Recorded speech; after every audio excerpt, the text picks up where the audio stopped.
Thank you for a very generous introduction, Glees. And for any of you who are just here for Glees' talk, he's a very tough act to follow. So he talked a little bit actually at the beginning of his speech about contrast in leadership style. And you're about to see a bit of a contrast in speaking style. But anyway, I'll just leave it at that. 2 days before relinquishing the presidency in 1809, a reflective Thomas Jefferson sat down to write an old friend. Within a few days, he said, I retire to my family, my books, and my farm, and having gained the harbor myself, I shall look on my friends still buffeting the storm with anxiety indeed, but not with envy. Never did a prisoner released from his chains feel such relief as I shall on shaking off the shackles of power. The sage of Monticello is retiring to his personal pursuit of happiness outside the realm of public life. Little did he know that 1 month earlier, and 500 miles to the west, a boy was born in the backwoods of Kentucky who would have a thing or two to say about shaking off shackles. That boy, Abraham Lincoln, would be forever linked with Jefferson's most famous words. We hold these truths to be self-evident, that all men are created equal, that they are endowed by their Creator with certain unalienable rights, and among these are life, liberty, and the pursuit of happiness.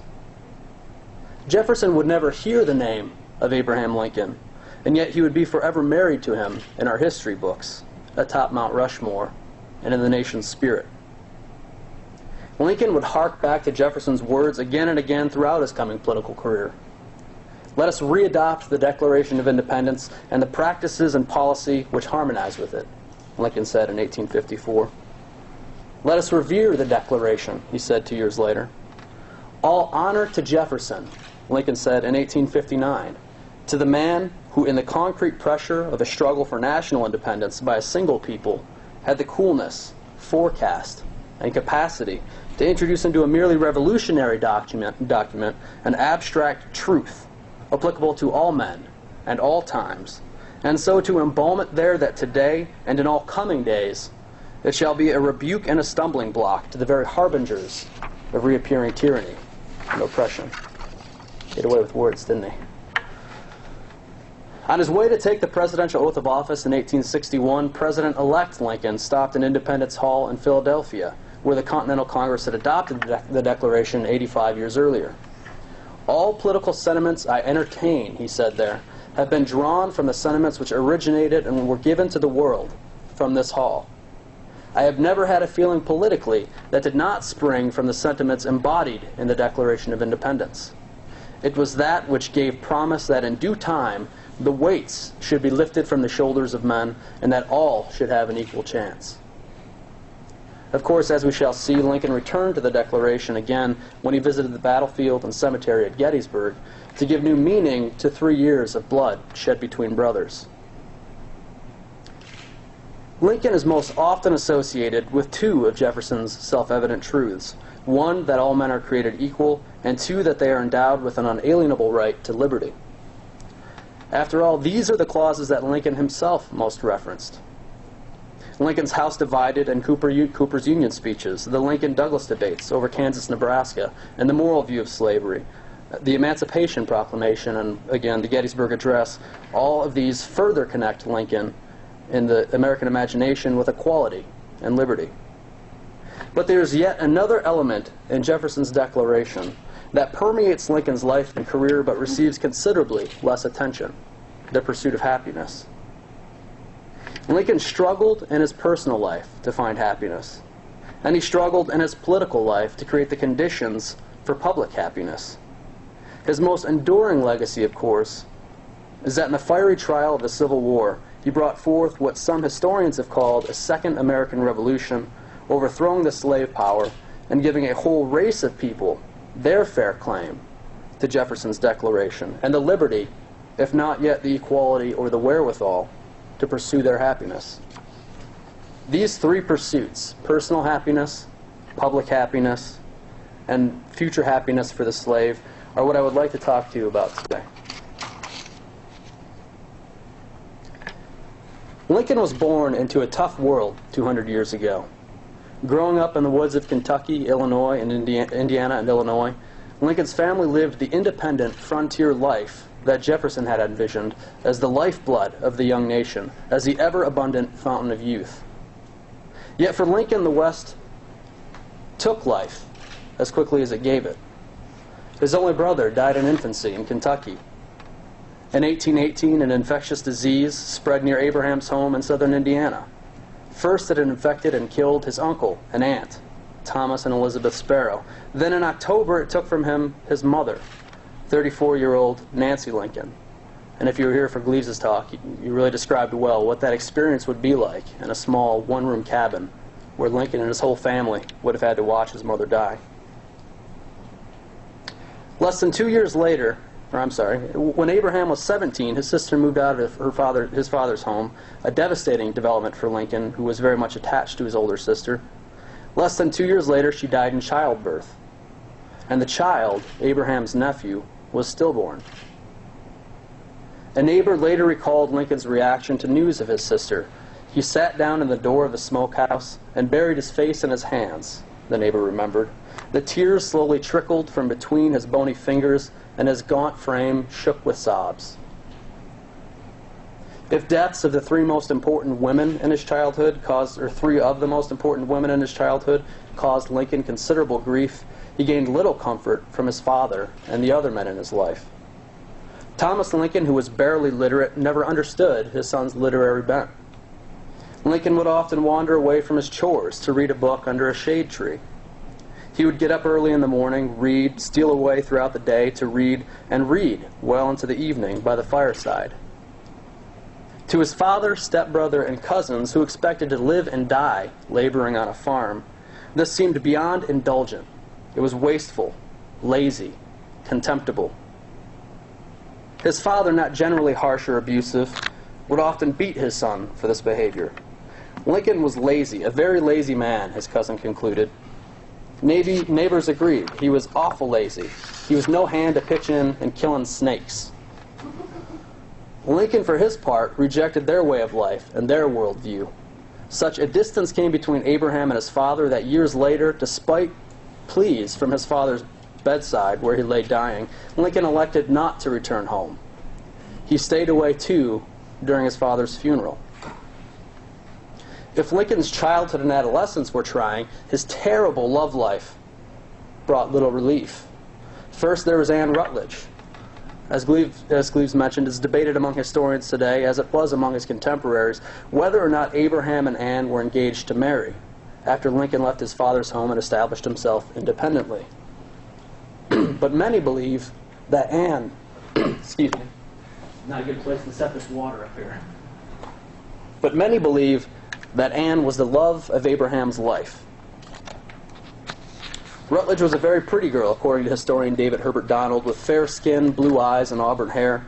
A neighbor remembered that she was as pure in heart and kind of heart as an angel, full of love, kindness, sympathy.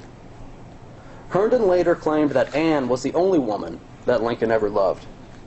In the fall of 1835, however, Abraham was once again devastated by death. He lost Anne to typhoid.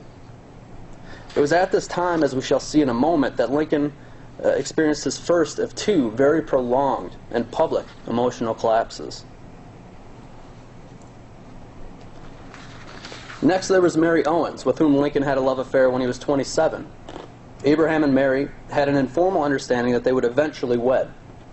However, Mary went away for some months to return to her parents' home, and while she was gone, Lincoln began having second thoughts. Biographer David Herbert Donald recounts Lincoln's response to Mary's eagerness to wed this way. This is not, I'll tell you in advance, one of Lincoln's prouder moments, but it's pretty hilarious to read about. It's not the image any of us have of Lincoln today. He feared that her coming so readily showed that she was a trifle too willing. He began finding defects in her appearance. From her first visit to New Salem, he remembered that she was pleasingly stout, weighing between 150 and 180 pounds, according to contemporaries. But now she appeared, in Lincoln's words, a fair match for Falstaff. Lincoln actually, he did himself less justice than Donald. Lincoln described it this way. This is how he explained the transformation. Now when I beheld her, I could not for my life avoid thinking of my mother. And this not from her withered features, for her skin was too full of fat to permit it contracting into wrinkles, but from her want of teeth, weather-beaten appearance in general, and from a kind notion that ran in my head that nothing could have commenced at the size of infancy and reached her present bulk in less than 35 or 40 years. So, wasn't always kind to the ladies. The two were separated by geography again for some months when Lincoln moved from New Salem to Springfield. Lincoln took advantage of the opportunity to engage in a 6-month campaign to convince Mary in writing that she should break off the engagement. Out of a sense of honor, apparently, he couldn't do it himself. He had to try to convince Mary to do it. He told Mary that she would be unhappy, uncomfortable, and poor if she came to Springfield to marry him. She would not fit in. Their match would cause her much physical and emotional distress. You have not been accustomed to hardship, he told her, and it may be more severe than you now imagine. He ended his final letter to Mary saying, I am willing and even anxious to bind you faster if I can be convinced that it will in any considerable degree add to your happiness. Pretty appealing offer after everything else he's already said. Mary rejected Abraham's offer, unsurprisingly, and Lincoln was devastated. The rejection led him to believe that he actually might have loved the woman to begin with. This is what's going on in Lincoln's mind.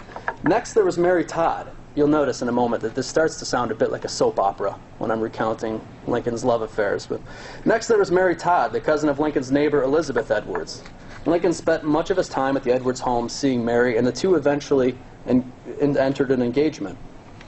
Ever indecisive in love, Lincoln came to believe that he and Mary Todd were a poor match, and soon he became infatuated with another member of the household, 18-year-old Matilda Edwards. Lincoln broke off the engagement with Mary Todd, was rejected by Matilda, and had a second prolonged emotional collapse that we'll explore in just a few moments. While he was separated from Mary Todd, he proposed to yet another woman.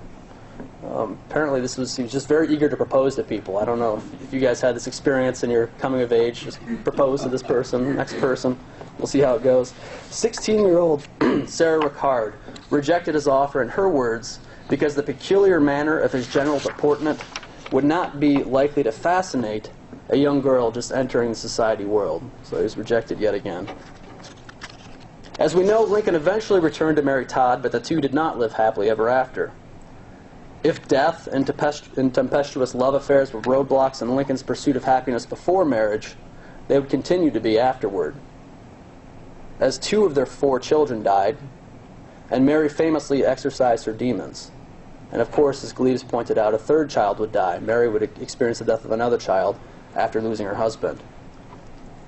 But there is more to the story of Lincoln's unhappiness than a series of unfortunate events. There's a now famous story about Leo Tolstoy discussing Lincoln with a Muslim chieftain up in the Caucasus Mountains between Asia and Europe. Greg has heard this one.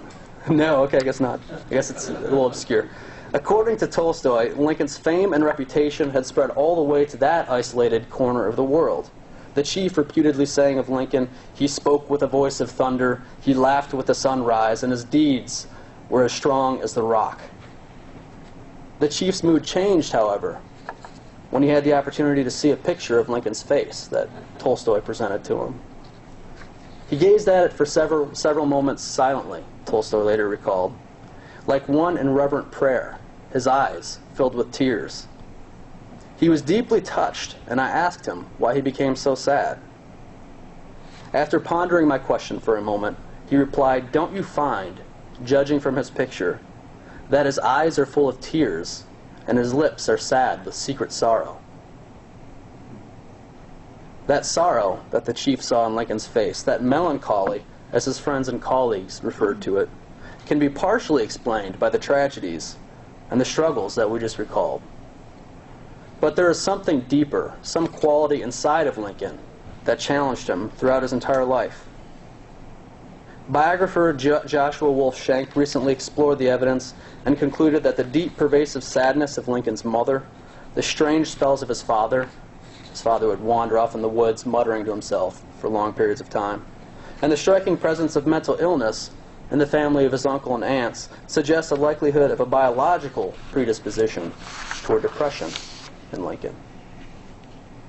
Lincoln's two emotional collapses, one in the fall of 1835 after the death of Anne, and one in January 1841 after his separation from Mary Todd, give us a glimpse into this profound depression that Lincoln had. They will give us a better sense of why his law partner William Herndon would later write, his melancholy dripped from him as he walked. And other colleagues would say it was the one thing in Lincoln that defined him, the one most noticeable quality was his profound melancholy. In both instances, friends feared that Lincoln had lost his mind forever, and that he might commit suicide. As Gleaves mentioned, several later recalled hiding his razor blades and his knives for this reason. And in fact, a poem glorifying suicide appeared in a local paper and is widely attributed to Lincoln today. In both instances, Lincoln required considerable help from friends and even from medical doctors before he could eventually recover.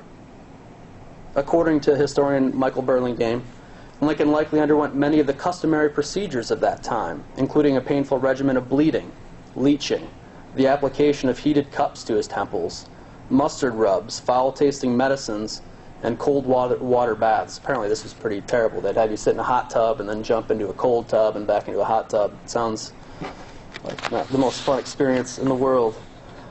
He made a public spectacle of himself, breaking down, crying, and talking of suicide. "For not giving you a general summary of the news, you must pardon me," Lincoln wrote to a law partner in the midst of his second collapse. "It is not in my power to do so. I am now the most miserable man living. If what I feel today were equally distributed to the whole human family, there would not be one cheerful face on earth. Whether I shall ever be better, I cannot tell. I awfully forebode I shall not. To remain as I am is impossible. I must die or do better." Lincoln wrote this letter a month before his 32nd birthday, 20 years before he took the oath of office as president. How then do we explain Lincoln's rise? How do we explain his ability through death, horrible love affairs, and profound depression to even approximate happiness in his private life? Among the answers are three qualities we often remember Lincoln for today: his love of education, his sense of humor, and his abounding ambition. First, education. Although, as Gleaves mentioned, he received but 12 months of formal education in his life, Lincoln was an avid reader from an early age.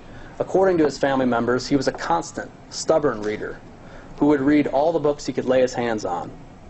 Quote, "He read diligently, studied in the daytime, went to bed early, got up early, and read. He read the Bible, Aesop's Fables, Shakespeare, Bunyan, Burns, Defoe, Byron, Poe, and books about spelling, grammar, mathematics, and history. According to his stepmother, when he came across a passage that struck him, he would write it down on boards if he had no paper, and keep it until he did get paper. Then he would rewrite it, look at it, repeat it, internalize it. He ciphered on boards when he had no paper and no slate, and when the board would get too black, he would shave it off with a drawing knife and go on again. It's very laborious studies, not what we have today. He continued with great discipline into his adult life. After he moved to New Salem, Illinois, he was known as a bookworm, and he read for pleasure and for self-improvement. After studying hard for 2 or 3 hours in the evening, writes Burlingame, Lincoln would relax with a volume of his own poems. The result was that Lincoln became a man of extraordinary literary skill, no less than Ralph Waldo Emerson would later say. The weight and penetration of the many passages of Lincoln's letters, messages, and speeches are destined for wide fame. What pregnant definitions, what unerring common sense, what foresight, and on great occasions, what lofty, and more than national, what human tone. Transcendent praise from the nation's great transcendentalist. Lincoln's studies, according to Burlingame, helped, quote, liberate him from his backwoods environment. Self-education is often then where Lincoln found his happiness. While Emerson wrote about Lincoln's lofty words at great moments, they weren't always so lofty. Historian Paul Bowler has written about the September 21st, 1862 meeting at which Lincoln surprised his cabinet with his preliminary Emancipation Proclamation. None of them saw it coming. And this was a great moment indeed. The President was reading a book and hardly noticed me when I came in, Secretary of War Stanton later recalled. Finally, he turned to us and said, "Gentlemen, did you ever read anything by Artemus Ward? Let me read a chapter. It is very funny." Lincoln then read aloud something by humorist Ward entitled "The High-Handed Outrage at Utica." Furious at what he regarded as buffoonery on Lincoln's part, Stanton almost got up and left, but Lincoln read until the end of the piece, and then he laughed heartily. Everyone else was silent. "Gentlemen," said Lincoln disappointedly, "why don't you laugh? With the fearful strain that is upon me night and day, if I do not laugh, I should die. And you need this medicine as much as I do," he said. Then he reached into his tall hat on the table, took out a piece of paper, and said, "I have a very important piece of business to discuss with you today." Lincoln proceeded to read the preliminary Emancipation Proclamation. Preceded it with, apparently, this buffoonery, as Stan described it. Laughter, like learning, was a medicine that helped Lincoln overcome his depression. From childhood until the end of his life, Lincoln collected jokes and anecdotes that could raise spirits, entertain on the Illinois circuit, and illustrate the points he wanted to make. His well of stories never ran dry, writes Joshua Schenck, because he was always refilling it. He gathered materials from other people and from books. Schenck calls humor, I'll set this aside, excuse me. Schenck calls humor protection from Lincoln's mental storms. Lincoln himself called jokes the vents of my mood and gloom, and humor an emollient that saves me much friction and distress. I laugh, the President told friends in the depths of the Civil War, because I must not cry. He found humor in everything. Once staring out a window in his office in Springfield, Lincoln observed a woman with what was described as a many-plumed hat walking across a muddy street out the window. She slipped and fell. "She reminds me of a duck," Lincoln told the gentleman standing next to him. "Why is that?" "Feathers on her head and down on her behind," replied Lincoln. Another time in court, a lawyer embarrassedly argued a case with a large split in the rear of his pants. He's up there facing the judge, and everybody's getting a sense of his underwear and all that. It was a good time for him. One of Lincoln's amused colleagues passed around a subscription paper for other lawyers to pledge donations to buy their colleague a new pair of pants. Beside his name on the sheet, Lincoln wrote, "I can contribute nothing to the end in view." He loved the play on words. Hidden behind Lincoln's jokes and stories, though, was enormous ambition.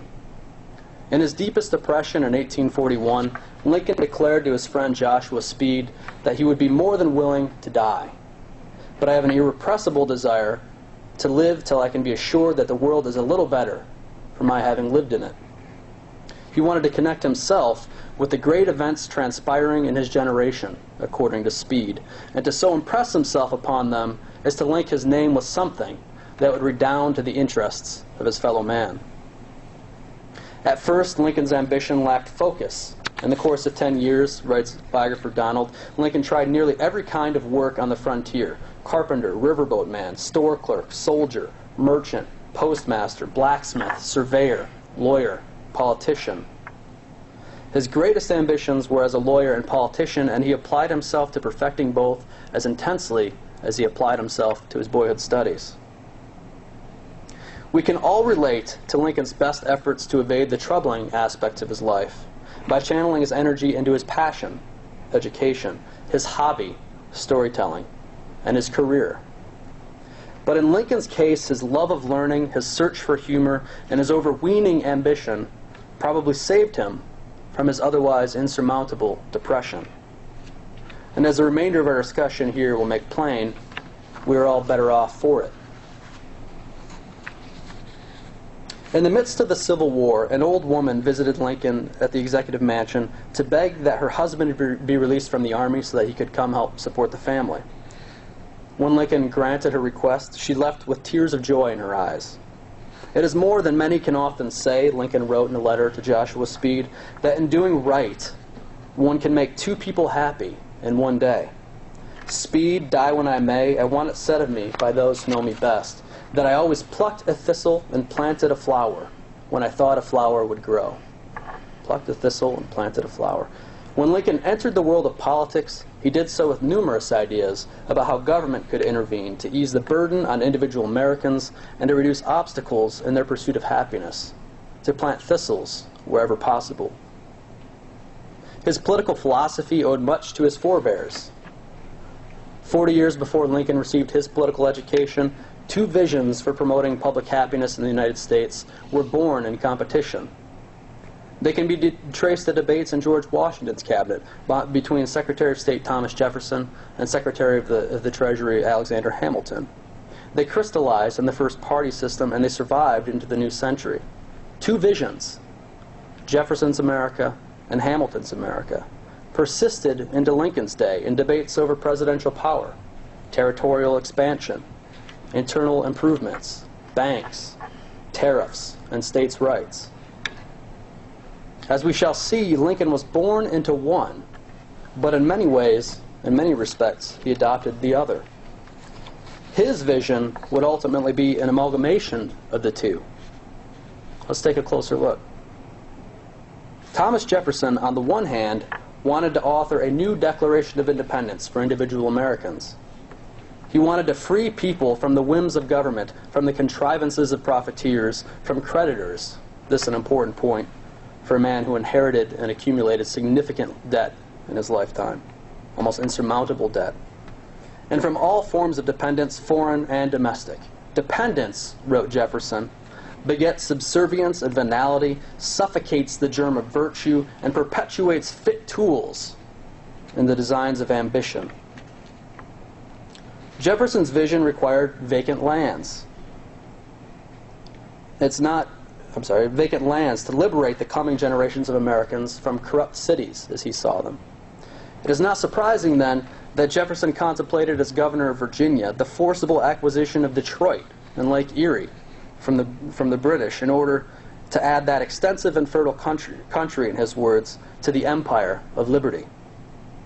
Or that as president he took an interest in territory west of the Mississippi River, commissioned the Lewis and Clark expedition to explore lands all the way to the Pacific, and purchased the Louisiana Territory from France after threatening to fight a war for it. Jefferson's vision also required a program for education, for educating what he called the common people, in order to secure and preserve for them a due degree of liberty. Jefferson, of course, promoted colleges for, quote, teaching the languages, geography, surveying, and other useful things, as well as universities for the sciences. And of course, as we all know, he retired to found and be the first president of the University of Virginia. On the other hand, Jefferson wanted to constrain Americans in certain ways. He had an ideal in mind, an ideal that he believed would preserve the virtues of the people and lead to the nation's greatest possible happiness. Those who labor in the earth are the chosen people of God, if ever he had a chosen people, wrote Jefferson in his notes on the state of Virginia. In their breasts, quote, he has made his peculiar deposit for substantial and genuine virtue. It is the focus in which he keeps alive that sacred fire which otherwise might escape from the face of the earth. Corruption of morals in the mass of cultivators, said Jefferson, is a phenomenon of which no age nor nation has furnished an example. While there is land to labor, wrote Jefferson, let us never wish to see our citizens occupied at a workbench or twirling a distaff. Carpenters, masons, smiths are wanting in husbandry, but for the general operation of manufacture, let our workshops remain in Europe. The loss by transportation of commodities across the Atlantic, the loss of exports in other words, will be made up in happiness and permanence of government. Jefferson disdained banks, which banished precious metals and substituted a more fluctuating and unsafe medium, in his words. According to Jefferson, banking institutions had, quote, withdrawn capital from useful improvements and employments to nourish idleness. He disdained commerce and manufacturing, writing that for the emolument of a small proportion of our society who prefer these demoralizing pursuits to labors useful to the whole, the peace of the whole is endangered, and all our present difficulties produced. Jefferson's America, then, was a nation of independent citizens, spread widely on abundant lands, engaged in useful, primarily agricultural works, and free of the demoralizing pursuits of banking, manufacturing, and commerce. This vision was anathema to Hamilton, who, unlike Jefferson, was born without the benefits of land and wealth. Hamilton, poor and orphaned, first demonstrated his boyhood talents as a clerk for an import-export firm in the British West Indies. His worldview, in other words, developed in the midst of a thriving commercial and trade center. If Jefferson was conservative in his economics, rejecting the rising industrial and financial world in favor of a more traditional agricultural economy, then Hamilton was undoubtedly the leading economic progressive of the founding generation. In the words of biographer Ron Chernow, Hamilton was the clear-eyed apostle of America's economic future, setting forth a vision that many found enthralling, others unsettling, but that would ultimately prevail. Hamilton looked to the urban elite, the merchants, bankers, the business leaders, not the yeoman farmers, to lead the new nation's economy. He supported government activism in economic affairs, and as Treasury Secretary he set about creating the conditions for a flourishing market economy, with banks, credit, uniform currency, liquid capital, enforceable contracts, respect for private property, patents, import duties, all these sorts of things. Hamilton also supported a system of internal improvements. In his famous 1791 report on manufactures, Hamilton credited the improvement of the roads and the opening of canals for success of British manufacturers. Uncharacteristically, even Jefferson, perhaps swayed by his Secretary of the Treasury, Albert Gallatin, proposed in his 1806 message to Congress to use federal surpluses to fund, quote, public education, roads, rivers, canals, and such other objects of public improvement as it may be thought proper to add to the constitutional enumeration of federal powers. By these operations, wrote Jefferson, new channels of communications will be opened between the states, the lines of separation will disappear, their interests will be identified, and their union cemented by new and indissoluble ties. Doesn't sound like the Jefferson I know, but stated words. The difference, of course, is Hamilton's focus on the economic benefits of internal improvements for manufacturing, and Jefferson's focus on the social benefits for the people. Hamilton's America was a vibrant, forward-looking nation, with bustling urban centers engaged in global trade, and featuring the demoralizing pursuits of banking, manufacturing, and commerce. 200 years ago this week, Abraham Lincoln was born into Jefferson's America. His father was an independent farmer who moved his family from Kentucky to Indiana to Illinois in pursuit of more fruitful lands. In fact, one can literally say Lincoln lived in Jefferson's America when his father moved the family into the Old Northwest Territory to benefit from the township system, standardized surveying processes, and saleable lots, all designed by Jefferson in the 1780s. Even Lincoln's eventual home state, Illinois, approximates the name Jefferson initially suggested for it, Illinois. Illinois got lucky. I don't know if you guys have ever seen one of these maps with all the names that Jefferson proposed for the Old Northwest Territory. They sound like Mesopotamia. Gleaves might know a few of them. They're terrible. I think we got lucky too. We didn't end up with Jefferson's name. Even however, Lincoln found his father's way of life distasteful. He disliked farm work and much of the physical labor the frontier had to offer. When he was president, Lincoln recalled a turning point in his adolescence. He was hired by two men on the Ohio River to take them out on his small boat to a larger boat, and he expected just a few bits payment in return. But when they arrived at the destination, the men turned around to him and tossed him 2 silver half-dollars. I could scarcely believe my eyes, Lincoln later told friends. Gentlemen, you may think it was a very little thing, but it was a most important incident in my life. I could scarcely credit that I, a poor boy, had earned $1 in less than a day. The world seemed wider and fairer before me. At the age of 17, Lincoln had gotten his first glimpses of Hamilton's America when he began selling firewood to steamers on the Ohio River, working as a riverboat man, and even driving flatboats to New Orleans for a local store owner, stocked with meat, corn, and flour for sale. After he left his father's home, Lincoln became a store clerk and then a store owner for a short while in New Salem, Illinois. Ultimately, Lincoln did not make a career in commerce, but these early experiences shaped his thinking about the economy. "I am not ashamed to confess," Lincoln said in a speech in March 1860, "that 20 years ago I was a hired laborer, mauling rails at work on a flatboat, just what might happen to any poor man's son," said Lincoln. "I want every man to have a chance in which he can better his condition, when he may look forward and hope to be a hired laborer this year and next, work for himself afterward, and finally to hire men that work for him. That," said Lincoln, "is a true system." Lincoln wanted to free Americans to exercise their right to rise through a medium of a vibrant and growing economy. That, of course, was Hamilton's America. On the side of the Union, Lincoln said in the depths of the Civil War, is a struggle for maintaining in the world that form and substance of government whose leading object is to elevate the conditions of men, to lift artificial weights from all shoulders, to clear paths to laudable pursuits for all, to afford all an unfettered start, a fair chance in the race of life. Lincoln, like Hamilton, envisioned an activist government in economic affairs focused on creating the conditions in which Americans could advance themselves and prosper. He wanted citizens to be able to choose, as he had, their own path in the pursuit of happiness, rather than being locked by a stagnant economy into the paths of their fathers and grandfathers. Born into Jefferson's America and shaped by Hamilton's, Lincoln's prescription for public happiness included elements of both.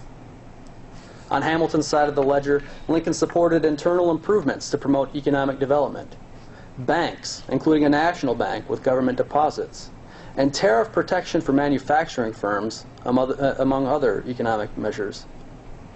On Jefferson's side, Lincoln supported the creation of educational institutions to foster independence and to teach the practical and liberal arts to farmers and laborers.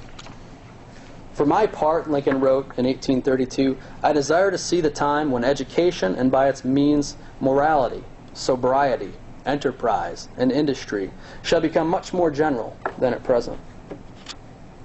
Lincoln also supported Western land grants for aspiring farmers. "I have to say that insofar as the government lands can be disposed of," Lincoln said, "I am in favor of cutting up the wild lands into parcels so that every poor man can have a home." It was during Lincoln's first term as president, with Congress firmly under the control of his fellow Republicans, that these measures finally came to fruition.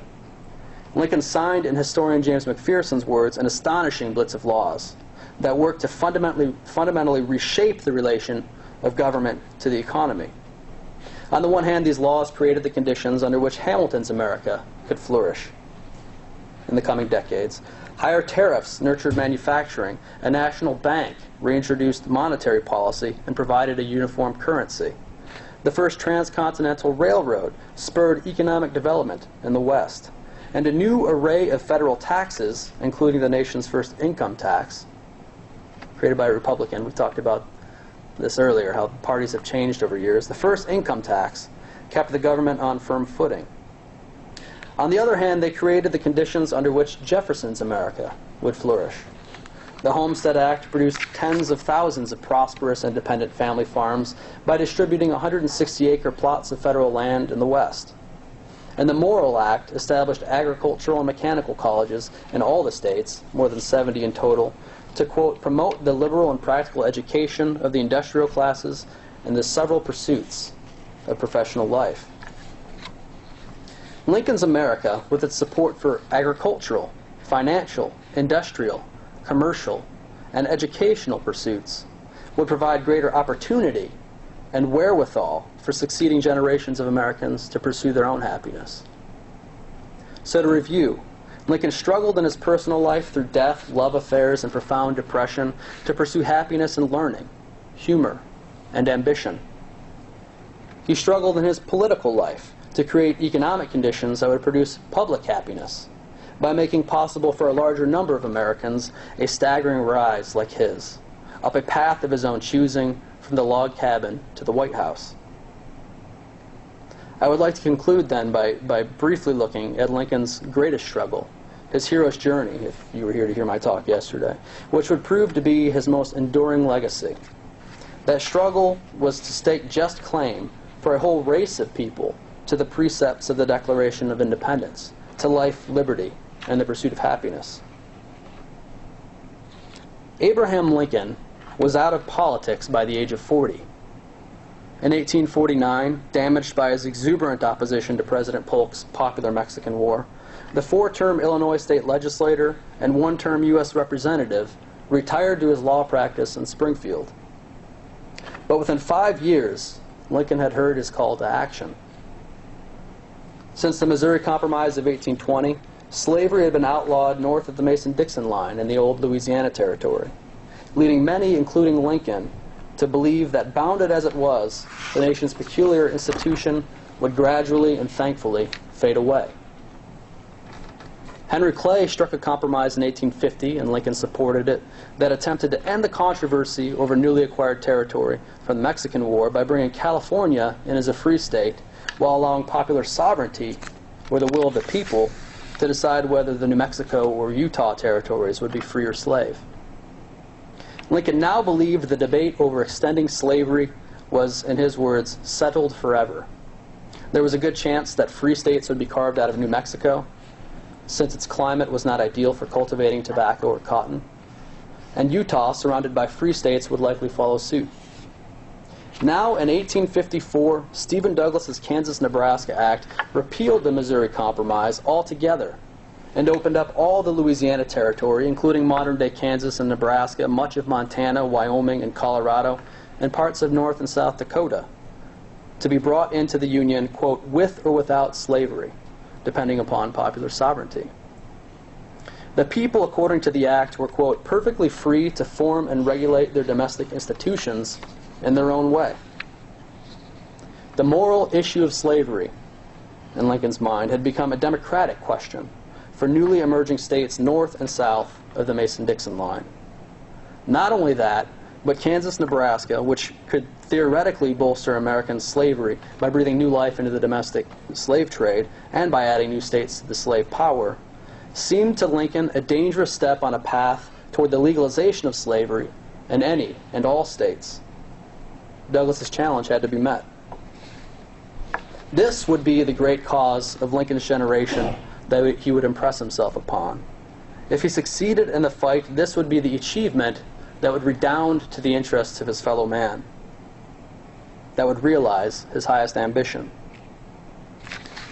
It was a challenge Lincoln was compelled to meet because, as he would later say, if slavery is not wrong, nothing is wrong. And he began by re-entering politics. In 1858, Lincoln challenged Stephen Douglas for his Senate seat, making opposition to Kansas-Nebraska at the core of his campaign. I hate it, Lincoln said of the Kansas-Nebraska Act, because of the monstrous injustice of slavery itself. I hate it because it deprives our Republican example of its just influence in the world, causes the real friends of freedom to doubt our sincerity, and especially because it forces many really good men among us into an open-air war against the very fundamental principle of civil liberty, criticizing the Declaration of Independence and insisting that there is no right principle of action except self-interest. Stepping into the battle against the spread of slavery, Lincoln wielded the Declaration itself against his opponents. There is no reason in the world, Lincoln said in one of his famous debates with Douglas, why the Negro is not entitled to all the rights enumerated in the Declaration of Independence, the right to life, liberty, and the pursuit of happiness. I hold that he is as much entitled as the white man, and the right to eat the bread without leave of anybody else, which he earns. He is my equal, he's the equal of Judge Douglas, he said, and he's the equal of every other man. Now, he's criticized pretty frequently today by his own apologists, by people who still very much have an appreciation for Lincoln, for distinguishing between human rights, or natural rights, and civil rights. Because in the same quotation, he says that he agrees with Douglas, essentially, that, you know, the black man should not be my political equal. Yet he is unwilling to give on his right to natural rights, to what Jefferson outlined in the Declaration of Independence. They meant to set up a standard maxim for free society, Lincoln said about the authors of the Declaration at another of the debates, which should be familiar to all, constantly looked to, constantly labored for, and even though never perfectly attained, constantly approximated, and thereby constantly spreading and deepening its influence, and augmenting the happiness and value of life to all people, of all colors, everywhere. Liberty, equality, and happiness, then, not slavery, are what the founders intended to spread in Lincoln's mind. Lincoln went back to the founding principles to show the base alloy of hypocrisy, as he called it, in a nation founded for liberty and engaged in slavery. Judge Douglas is going back to the era of our revolution, Lincoln said, borrowing words from his political hero, and muzzling the cannon which thunders its annual joyous return. When he invites any people willing to have slavery to establish it, he is blowing out the moral lights around us. When he says he cares not whether slavery is voted up or voted down, he is penetrating the human soul and eradicating the light of reason and the love of liberty in this American people. Very dramatic words. Very passionate person. Lincoln lost the election, but in the eyes of many of his contemporaries and nearly all historians, he won the debate, and the press coverage of the campaign raised Lincoln's profile nationally, making possible his election as president 2 years later. On January 1st, 1863, President Lincoln issued the Emancipation Proclamation, the first unquestionably constitutional step toward the 13th Amendment, which would permanently abolish slavery in the United States in 1865. Using his power as Commander-in-Chief of the Army and Navy, Lincoln took the one decisive action that Chief Justice Roger Taney's Supreme Court could not touch. As a war measure, he declared slaves in the rebellious states thenceforward and forever free. Months after issuing the proclamation, Lincoln delivered his address at Gettysburg. 77 years ago, Lincoln said, once again evoking Jefferson's Declaration, our fathers brought forth on this continent a new nation, conceived in liberty and dedicated to the proposition that all men are created equal. In the wake of immense and violent national divisions, especially over the questions of liberty and equality, Lincoln's address was revolutionary. By accepting the Gettysburg Address, its concept of a single people dedicated to a proposition, historian Gary Wills writes, we have been changed. Because of it, we live in a different America. We live in Lincoln's America, and following his example, we forge our own path. Thank you.